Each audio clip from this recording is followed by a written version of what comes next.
भी नहीं सकते हम, मतलब अंदाज़ा भी नहीं लगा सकते कि वो उस वक्त उस कितने बड़े दुख को सह रहे थे।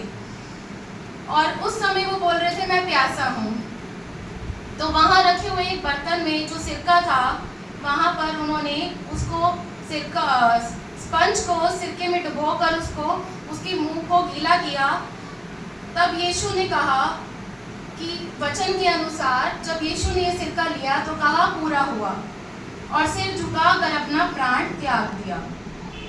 उस वक्त यीशु ने उस सिरके के द्वारा अपनी प्यास को बुझाया, और उस वक्त उस सिरके के द्वारा उन्होंने प्यास बुझाकर अपने प्राण त्याग दिए।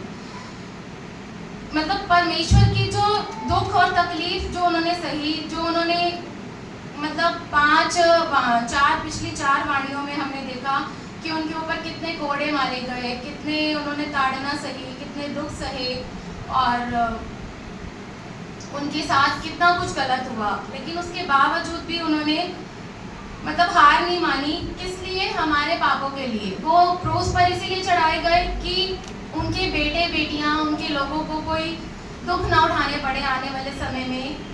और हमारे पापों के लिए उन्होंने अपने आप का बलिदान दिया। परमेश्वर ने अपने बेटे को दिया। क्या हम अपने किसी बच्चे को दे सकते हैं? सोच भी नहीं सकते। हम अपने बच्चों को दुख में भी नहीं देख सकते, तो हम बलि क्या ही देंगे। और उन्होंने अपने बिना सोचे समझे हमसे इतना प्यार किया कि अपना इकलौता पुत्र दे दिया, और इतना दुख दिया। और परमेश्वर ही जानते हैं, या सामने खड़ी माता मरियम ही जानती है, जैसा कि सिस्टर ने भी कहा कि एक माँ का दुख एक माँ ही जानती है, या एक पिता ही जानता है। तो उनके बच्चे पे क्या बीतती है, या क्या दुख जब आता है, या सच में अगर हमारे बच्चे को बुखार भी होता है या कोई छोटी सी चोट भी लगती है, तो हम रात भर सोते नहीं हैं ये सोच सोच के कि उसको दर्द हो रहा होगा।